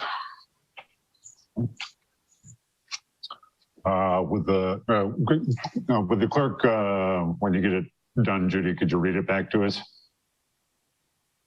Okay, the motion is to approve the conditional use of sales and shows, a mobile food truck, kayak rental service, and retail sales of non-alcoholic beverages. Conditions of approval include submission of a parking site plan, which is to be approved by staff. And I'm not sure where to put the inspection by a county engineer. Well, it includes that there's no obstruction of the public right-of-way, that where there ought to be a sidewalk. I would assume that would be, that would mean, any approval by staff would assume that. I wasn't sure where the county engineering piece, That also with the Sightlines setback. before. Yeah, that the parking plan include adequate sight lines approved by the county engineer. And the county engineer will come out and do that and tell you where it should go. Even though the parking plans are typically approved by village. Yeah. So this is a condition, because this is a great thing the county engineer will do, is they'll come out and they'll look at the exact problem Carol mentioned, and then they'll say the setback needs to be this to meet whatever engineering standard they have. Doesn't the village have staff that does that? We don't have we don't have an engineer on staff. Well, I know, but don't they? Yes, I don't- we do that work. And I don't know that we can put the condition on it's difficult for me to understand how Bill can be responsible for getting the county engineer unless we request that his site plan include a sign off from the county engineer or something. Exactly. That's part of the parking plan, includes the county engineer signs off. Okay, so parking. I guess our public works director, who knows Stephanie Goff, can take care of that. This happens at the township all the time. yes, but I think with the typically village, isn't. we have oversight over these things, and I think it would be more appropriate to put the responsibility on the staff and the administration. Yeah, I agree. So do you want to remake the motion, or do folks want to counter the motion? Or I'll withdraw the motion and let somebody else do it. Okay. I'll make a motion then, based on what I've heard, that we kind of do everything except the county engineer part. Dang it, we just changed our subdivision regulations to give us more authority. But I mean, we follow Greene County's standards for streets, but parking lots are a little bit different. But we will definitely take that, Laura, into consideration about the setbacks and what Carol said when we're working with Bill on that. Okay. Okay, so what I've got is Frank's motion to approve the conditional use for automotive sales and shows, mobile food truck, kayak rental service, and retail sales of non-alcoholic beverages. And as a condition of approval, that a parking plan is submitted and approved to staff and approved by staff. That there is, and I'm sorry, there was a lot of dogs barking, but 90-degree downward lighting, compliance with all state and county rules for automotive and food sales. Does that sound otherwise correct? I think so. It does. Okay, and then we just need a second for Doden's motion. I'll second. All right, would the clerk call the roll, please? Indeed. Curlis. Yes. Kirk. Yes. Green. Yes. And Yes. Doden. Yes. Thank you. Okay. We eventually get it figured out. Thank you, Bill. I broke a sweat Thank you, there. guys. Thank you for your consideration. Appreciate it. Yeah, thank you. Thank you for all your input, and thank everybody else for your input as well. And thank you for all your cleanup. Yeah, I want to thank Todd Van Lane, Jeff Reed, and the late Mike Gray and Mark Hamilton. They've really helped me tremendously clean that place up. Yeah. And thanks for your input. We'll comply with everything you need. Okay. Thank you. Thank you. Thank you. Okay, we'll move on to the third public hearing regarding specific requirements for transient guest lodges. Denise, would you like to talk about the staff report here a little bit? Sure. Now, Josue had kind of given an overview at the beginning, and I didn't know, Josue, if you wanted to say anything in addition to that now, or do you just want to inject anything during? The only thing I would add is that because of the timing of when council consider making adjustment to the fees and in the permit process, that's primarily a fees and taxation approach that's taken. There are other things that Planning Commission would consider, and I think that's part of Denise's presentation. And yeah, I think that's the piece that will be missing is Planning Commission's input, which is critical for council to make a decision. And I'm happy to answer any questions about the fees and taxation approach that we have presented to council. Thank you. So, there are people here that are new on the Planning Commission. Just to kind of give you a little bit of historical background on this, transient guest lodgings, which used to be called short-term rentals, were a conditional use in the code as of 2013. There had been short-term rentals possibly before that, but in 2013, it became something that council wanted to see in the code to give people an opportunity to make some income off their properties so they could still afford to live here. And that was sort of the premise of what started the transit guest lodging. That's different from the bed and breakfast, boarding homes and hotels. And in 2018, when Planning Council decided to actually do a lodging tax for these transit guest lodgings, they switched the use to a permitted use. After a period of time, over a little bit over a year, it became apparent that they were getting a lot of these coming through. They weren't regulated to the point where we wanted to have that. oversight. And so Planning Commission came back again, making a recommendation to council that let's try before we try to put a moratorium or anything else on this. Let's see if we can slow it down by bringing it back as a conditional use. That did help. I mean, if you can see from this chart here, the permitted uses, how many we were having on a monthly basis throughout 2018 and 2019. In August, they did approve making it conditional again. It didn't go into effect until September, 30 days after the second reading of the ordinance. And then that really slowed it down. In 2019, we only had 2. In 2020, we had 1. And then we've seen an uptick in 2021 with obviously the ones that became problematic for Planning Commission and council were the 2 that came before us last month, where they were both non-owner occupied. And as you can see from this chart here, the majority are owner occupied. There's 13 that are not, but out of those 13, there's 2 properties owned by Jailhouse Suites, Mills Park Hotel, Arthur Morgan House, and actually the Glen Helen Outdoor Education Center is also considered in that group. So we're just at the point now where we're trying to find out those that haven't reported, getting them to submit, and part of the chapter revisions to chapter 882 is going to be targeting compliance and penalties and revocation of these permits if they don't do the paperwork. So what we want to talk about here is to look at other things that we can do within the transit guest lodging section of the code to further restrict it at our end, as we see people before us.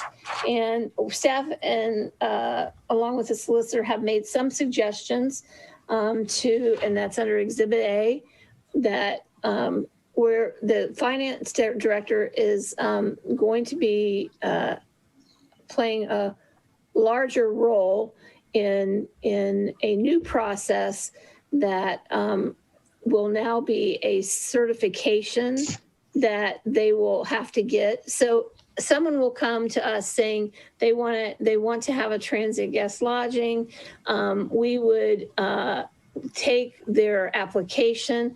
They would have to contact the finance director before we can take it to the Planning Commission, because the finance director then would need to review that individual to see that they're compliant and they're up to date on things such as utilities, such as property taxes, that would make them a candidate to be able to have a transient guest lodging in the first place.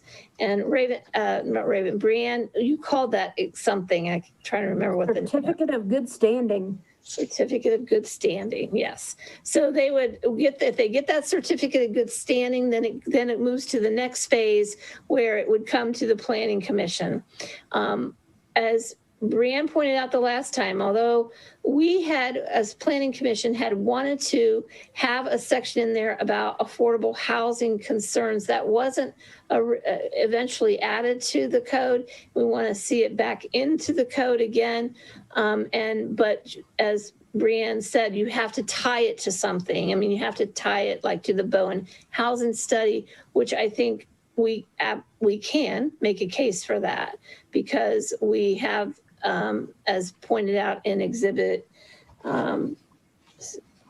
B or C, in Exhibit C, there's a lot of charts within the Bowen study that shows how have lost the affordable housing units, especially, and the need for more.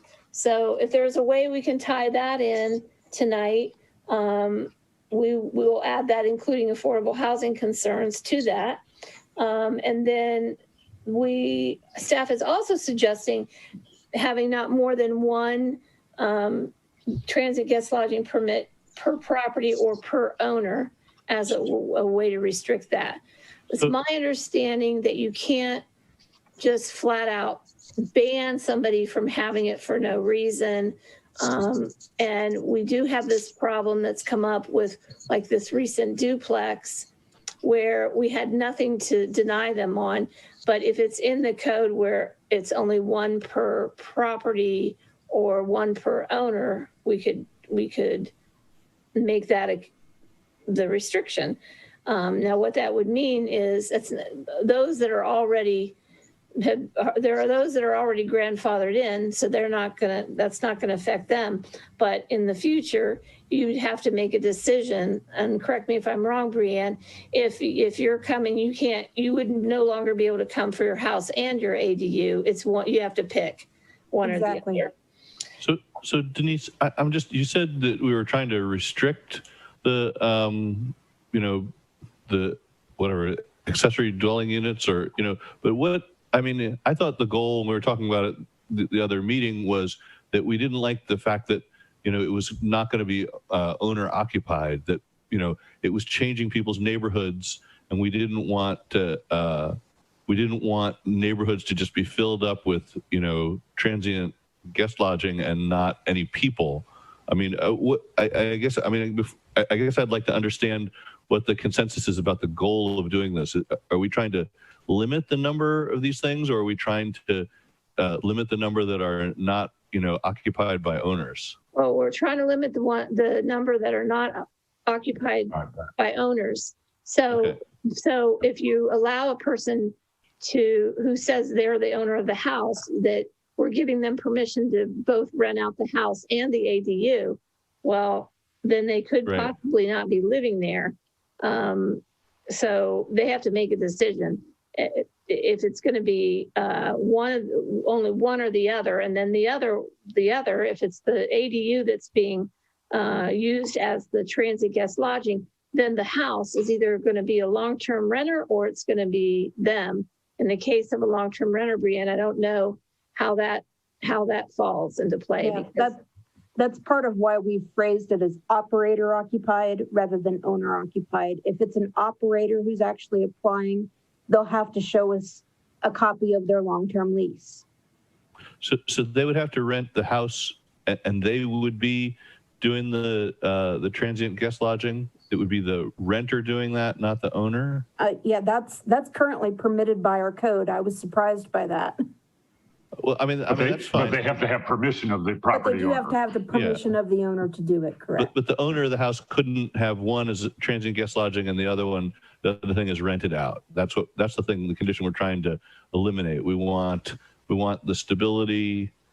They could have a long-term lease, like say they have a duplex. Yeah. They could have a long-term lease on one side, duplex, and then the other as a TGL, but they would have to pick one or the other. They couldn't have them both be transient guest lodging. Yeah. Okay. And then what's the affordable housing component of this? If people are renting out their units, as opposed to renting them long-term, is that where we think it's making the housing less affordable? Well, even last month, the person had a long-term renter in that building and then decided to switch it just to do the short term. Okay. The general logic is that if you transition a property, whether it's an apartment or what have you, to a transient guest lodging, and you're renting it for very short stays for higher rates of rent than you would be able to get from a long-term renter, it drives up the rental market for the people who want to rent and stay long-term because the reality is Yellow Springs is a destination. And is that a theoretical concern, or is there is that something we've actually seen? There's like demonstrated, information There's on data this. in the Bowen report to support that. And then there's also case studies from other municipalities that have been dealing with the same issue in terms of proliferation of short-term rentals. If you read any of the planning literature that's out there, in your spare time, there's a lot of information about communities that are very concerned about affordability because of the vast increase of the short-term rentals and taking up usually the smaller housing market to fill these. And it's a huge concern. There's a lot out there about it. Okay. And, one of the things that's interesting is that back in like 2017, when we were talking about it at planning commission level, I was going to, I go to a group of other zoning officials and brought this up as a concern to them. And in 2017, they weren't really hearing much about it. Now it's a whole different thing, and they're all concerned about it. But we were really the one area in the region that was noticing a change before anybody else did. So I would just say that, what we have right now allows us to only look at the location.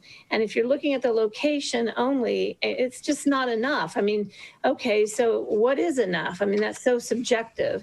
If there's just one on that street, but then there's two around the corner, I think the idea of using the affordable housing part of it too helps buoy or strengthen that for a denial if planning commission so chooses. Could we change that density requirement as like a certain proportion per square or circular mile? Well, what we've actually done in terms of a density restriction is the proposal that's, I believe it's Exhibit B. What we're proposing is if you look back at the graphic, the percentage of operator occupied versus non-operator occupied right now for the 48 active permits is at 27%. What we're saying or proposing, and it's up to planning commission if you want to go higher or lower, but it's up to council. It's up to planning commission to make a recommendation to council and ultimately up to council. Yeah.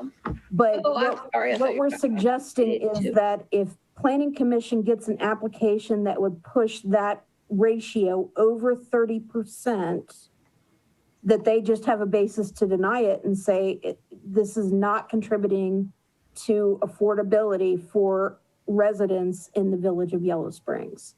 What about proportion in the community though?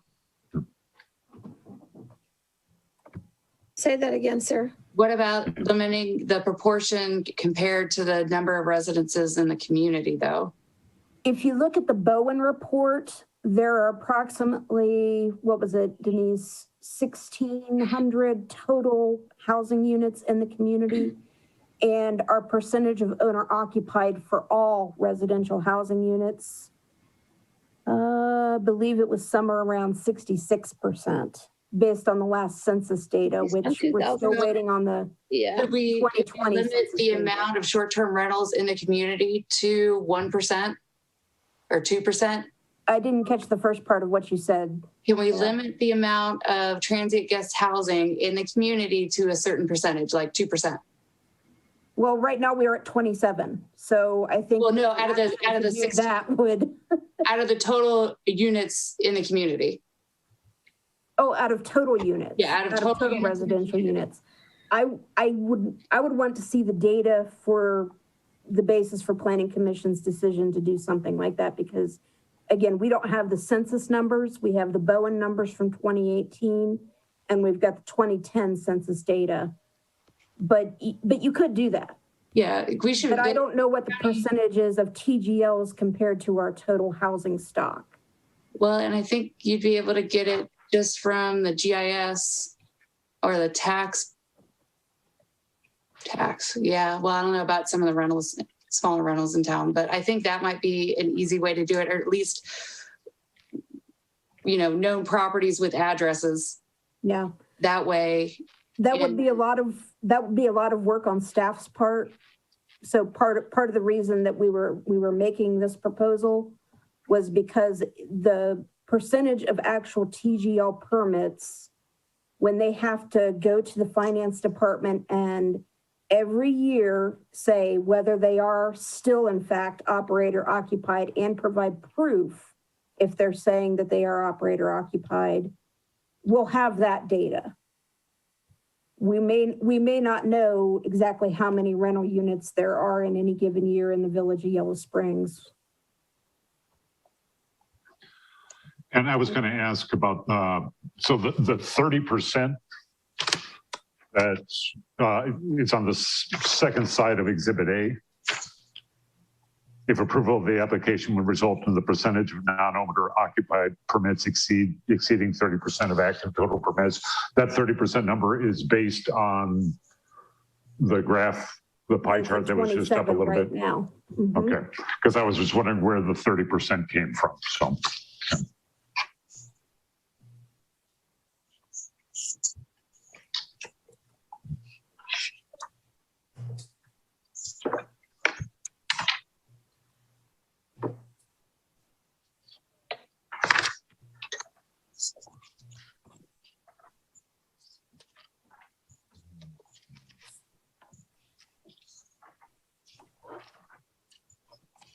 Yeah, so that's so that's based on the total, including what we have as hotels.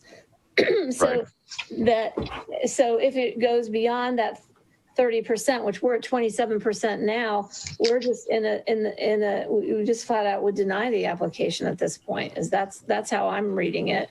And then what? You have to get like on a waiting list to be able to, when that number drops. I don't know how. Because staff is dealing with a situation right now where we have people that were not using their transit guest lodging, at all, and but they're holding on to the certificate, and that it would be, and I think that's what 882 is addressing. If you're not using it, are you really going to want to have to pay this yearly registration fee?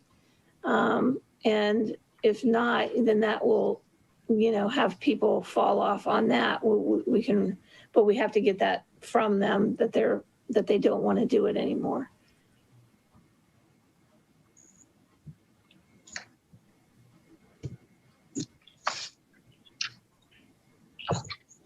So, these are suggestions that we came up with. If there's some you want to modify,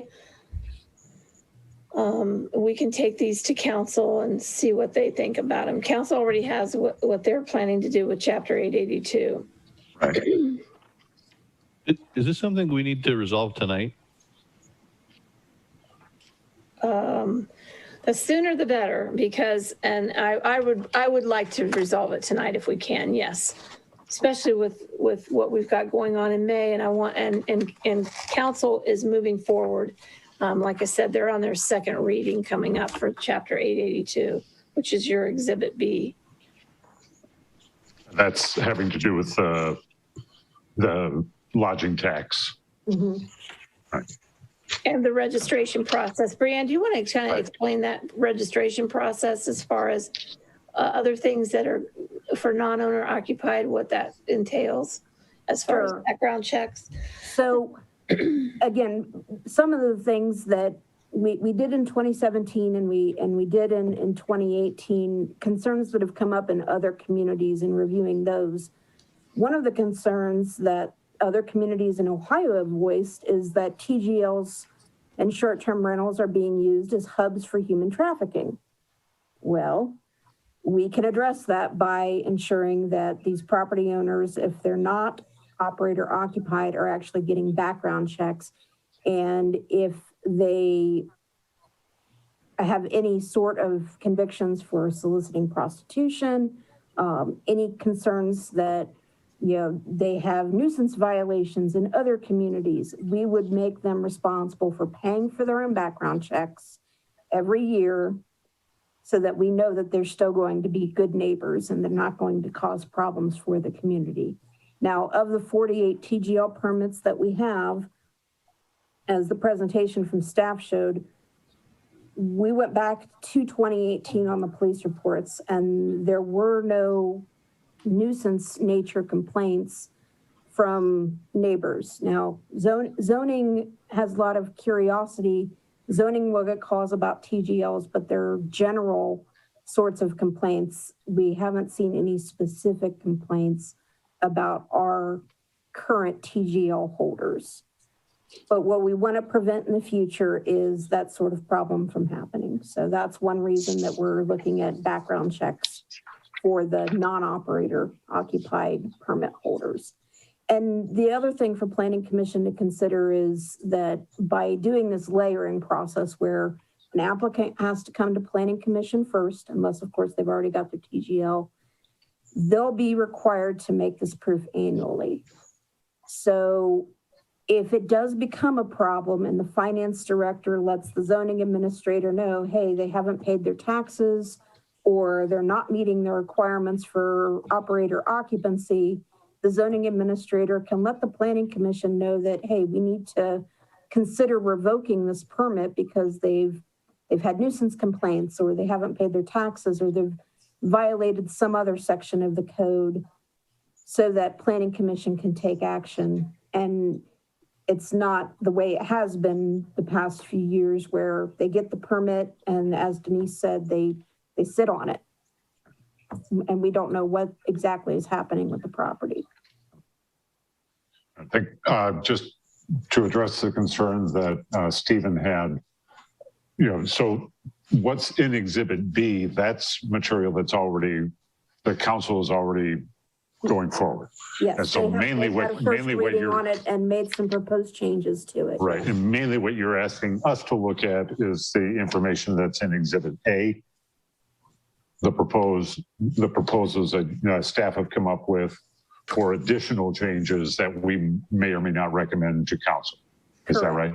Yes, okay. for the conditional use permitting process.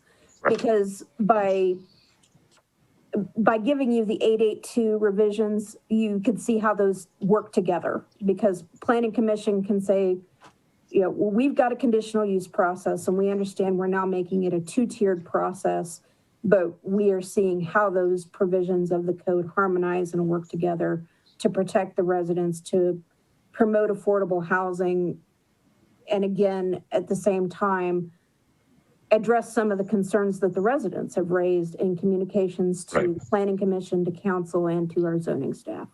Right. Okay. So, Brianne, I have a question. So if you have abutting and adjacent neighbors and they're all in opposition, is that enough to deny an application, or do we have to have something more concrete than that?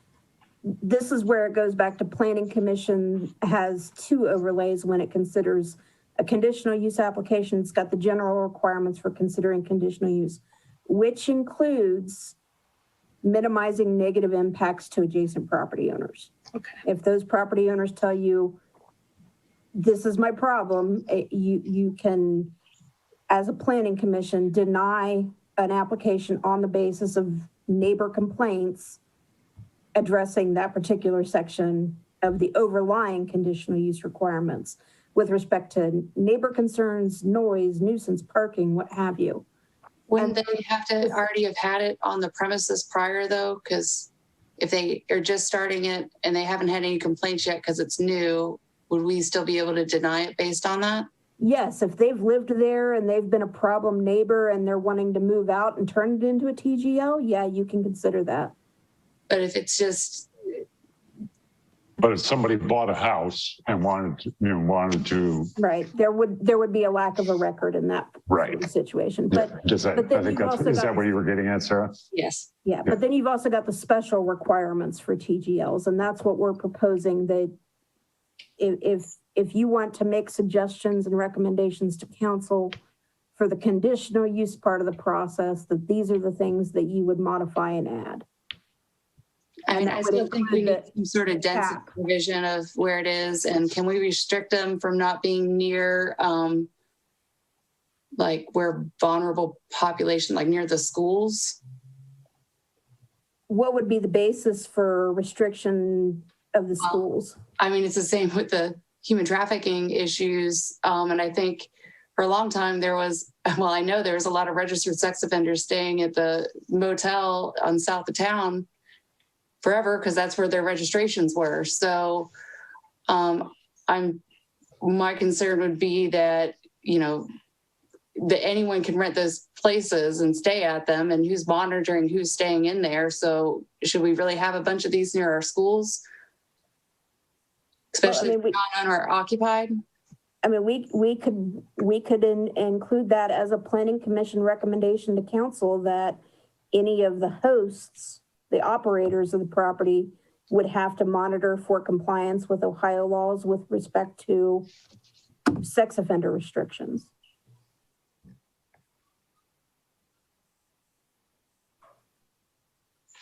I think that would apply even more so to the non-owner occupied. Mm-hmm. Yeah. Well, I think it's good to put in there. I mean, it's easy for them to look up whoever's staying in that house. And that definitely would put the right perspective for people. Like, you know, you're bringing these people into the community, you're letting them stay right here. Is this a good location for this to happen? So I've seen another legislation for other things, like 500 feet from a school or a, you know, like the children's center or the, I've seen that. I mean, that could, I guess that could be added, but would we want to just make that for the non-owner occupied? I feel like we're seeing a lot of people that are buying houses and then they're wanting to have an ADU as part of what they have. And they're wanting to use it as TGL and not long-term rental. See, and that's where I think a lot of these are gonna, you know, even if we, by only restricting the non-owner occupied, we're not necessarily fixing the problem. I think this is, at least from what I've read of it, it seemed like this was intended to be for people to use in an accessory structure or as a modified duplex off their house or a rental of a room, not to take place of something that was already being used as a rental property. And I'm not sure how you're going to be able to salvage it completely, honestly, unless we're trying to keep the proportions of the current households, you know, to the rest of the population static. So we're not eating up any more of the proportion that we have in the village that's available for lower income housing. Well, what about if we did, rather than 30% of total active permits for the non-owner occupied, if we had a cap overall? Yeah. The problem with that approach, Denise, is that you pick a number and you got to have some sort of backing for that number. Otherwise, it will get challenged as being arbitrary. Well, we can just say it's where it is now and that's it. You know, and move forward. And you're going to have a new process where people are going to be paying fees and registering and keeping up with them. So you should have a better idea of who's actually active and who's using them. And if there's a flux where we need to look at it again after trying this out, we can go back and look at it. But that puts the over, you know, if the goal is to make sure we're keeping the affordable housing, the best way to guarantee that is that we're keeping that proportion stagnant. Even if we grow as a community, we still have the same proportion that we're allowing to use for these and keeping it that way. Yeah, and that also brings into the fact that, you know, some of these properties are going to be grandfathered. So I like the idea of you treating it as a proportion. Brianne, the thing that you were saying about the background checks, is that part of what the council is looking at, or are you just saying that was something That's part of what council is looking at in Chapter 882, yes. That every year somebody was going to have to pay for a background check? If they're not an operator occupied, yep. If they're not an operator occupied. Okay, so if you're doing it in your own house, then that's different. Okay. Yeah, or if you're a hotel. We only have, 8 permits, Denise, that are hotels, bed and breakfast, rooming, boarding, lodging, that are not actual residential structures. Okay. You know, either Denise or Brianne, any other communities that have imposed a proportion like Sarah was talking about? Or Sarah, maybe you, from your reading, maybe you don't? I'll have to Google it, but yeah, I didn't make it up myself. Oh, no. I was wondering if, I was just trying to get some potential numbers because I don't know what the proportion would be. I can see if I can find it. Hold on. Yeah. And so I don't know if Denise or Brienne have actually encountered other communities that have set some sort of proportions. I did recall reading of at least 2 others that had set it as proportions of the total permits, but they were larger metro areas that had like a city planning department that went out and tracked these religiously. And I want to say one of them was Austin, Texas, but I could be wrong. I think you might be right. Yeah. And I mean, I have seen where larger cities have done or attempted to do moratoriums, and then Airbnb sued them, but there's some that maybe they've just gotten to the point where they just aren't suing everybody unless it's worth it. They're still suing everybody. It just depends on which federal jurisdiction and which state you live in. If you're in Texas, Airbnb won. If you're in Boston, Airbnb lost. And they haven't actually had any case law in Ohio related to Airbnb and property owners' rights. Now, there was a short-term rental case that wasn't an Airbnb situation that came out of Sandusky with Cedar Point, but that wasn't related to zoning. It was actually related to restrictive covenants in the plat on whether it was residential because it was vacation rental housing. But that was the only case I could find related to Ohio and Airbnb itself and short-term rental housing. Now, there have been some where, it's zoning code interpretations, and it's a very restrictive township zoning, unlike our municipal zoning code, but it's a very restrictive township zoning, and Airbnb is just not permitted in, the agriculture district for the township. And I want to say it was Miami Township, Montgomery County, where the guy was advertising as a bed and breakfast through Airbnb and was found to be in violation. He claimed it was agritourism and he lost. In the interest of not only getting the meeting finished tonight, but also, because I like the stuff that you guys have written up for Exhibit A, but I also like some of the ideas that that have been expressed by Sarah and Stephen. Is it possible to, to do what's in front of us tonight and recommend that language go before council, but then reserve the right to do to make some additional suggestions in a future meeting that we just don't have the information to do tonight? Does that make sense? Absolutely. Yeah, I just wouldn't want it to happen like at the next. Right. Yeah. Okay. Does that make sense, Sarah?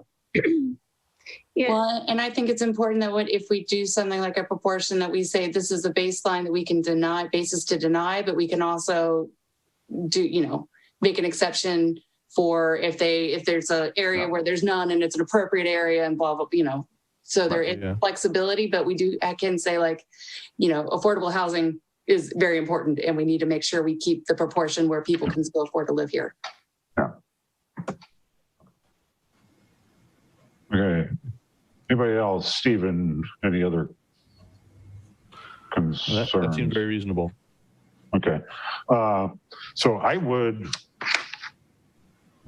make a motion that, or anybody else, I'm looking specifically at the information that's suggested changes in Exhibit A. Frank? Yeah. Frank, you will want to open a public hearing if... Oh, I'm sorry. Yeah, I'm just getting tired. That's okay. Okay. So go ahead and open a public hearing. Anybody out there who wants to talk about what we've been talking about with transient guest lodges? Give people a little while to chime in.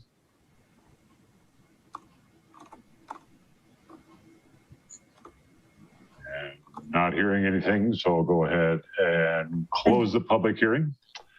And, oh, I'm sorry. Is there somebody there? Hi, Carol. Carol. Oh, Carol. Oh, hi, Carol. Hi. So I had a question. So by owner occupied or operator occupied, does this mean include things where there's a secondary dwelling on a piece of property? So it's not necessarily a room in a house. It's a, back of a garage that's converted to an apartment, or a secondary small house on a lot. Is that considered owner occupied? As long as it's their primary residence. As long as it's the primary residence of the person who's then letting or leasing out the other space. Right. Okay. So, full disclosure, we own some long-term rental property, and I understand that people do the Airbnb thing here in town because they can, especially during big weekends and maybe during the whole, Dave Chappelle Summer of Love, can get, a lot more money for that than they can for long-term rentals that are priced a reasonable rate. So to my mind, I think the only way you might change people's minds about keeping those properties as long-term rentals and instead of Airbnb properties is to just tax the hell out of them so that it is no longer as profitable to run that sort of an operation. And I'm not talking about the hotel. I'm not talking about the, fixed Airbnb sort of established properties. I'm talking about the, people who have from, Tennessee who bought the house to, lease out to Airbnb, and maybe they have a local property manager who goes in and changes the sheets and cleans it. So, if that were much less affordable because they were getting taxed a lot on those transactions, I think that would become a much less popular option for people to see as, their gateway to wealth out of Yellow Springs real estate. So that's just my 2 cents worth. We've owned rental property for a number of years. We've tried to keep the rents reasonable and the property is in good condition. I think that, money talks. If people don't see it as incredibly profitable, then perhaps they'll go back to their idea that maybe they just want to rent it out to somebody who wants to live there for a few years. So anyway. So, Carol, I think that's what the council did. That's what, that's I think you're exactly what the council was trying to do. Okay, and I didn't remember seeing the figures about taxing, per stay or any of those things. I didn't recall seeing any actual figures about that. So not taxing, but fees, for every year, and to make it more expensive to be a non-owner occupied TGL. Yeah. Okay. All right. Okay. All right. Thank you, Carol.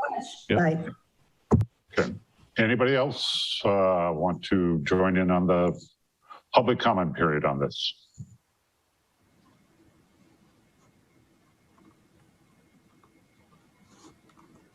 Okay, not hearing anything, so I'm going to go ahead and close the public hearing and bring it back to Planning Commission. So, I feel like anything we do is tightening it up and Yeah. again, like, we can, like you said, come back and amend again if needed down the road. so basically, oh, I'm sorry. I'm sorry, we just had a couple people join the Zoom.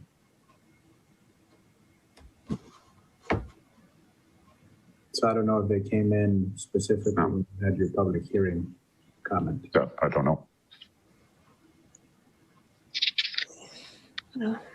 It is almost 9:30, so. Yeah, we got to get wrapping this up. Well, I would, I guess, make a motion that we pass on the recommendations in Exhibit A to Village Council. Second. It's been moved and seconded. Would the clerk call the roll, please? Well, I did not have formal recusals, and I need to know if Laura has recused and is Lisa stepped in for her? Because I don't know who to call. So Laura, you're muted. Yeah, nobody asked at the beginning, but I have not participated. I'm recusing, although I'm sorry. under objection, because I simply am the holder of a short-term rental permit for a non-functioning building. So I do not operate a TGL, but I've been instructed by the village solicitor I cannot participate. So I am going to recuse. Thank you. Thank you. And then my other question is to Matt Kirk. Do I have your recusal? You do. Thank you. Sorry about that, Judy. No, that was my error. So are you with us, Lisa Krieger? Yes, I'm with you. Great. Okay. All right. So I'm now calling the roll. Thank you all for helping me out there. Green. Yes. Amend. Yes. Krieger. Yes. Doden. Yes. Thank you. All right. Thank you all very much. Okay. And that gets us through all of our public hearings. Is there anything for old business or new business? No. Didn't see anything written there. Agenda planning, I know, is it still planning on having a very busy May? It is, and I would like one more time to have that option of a second meeting because I just don't know how this is going to play out. Both the last one, Cresco, 225 Corey for the Comedy Club and 314 Dayton Street ended up not getting their applications prepared in time. So we have those three possibly coming again. We're definitely going to have a single family dwelling that's is in an educational district and but is also going to be planning in the future for a lot split and a rezoning off that property.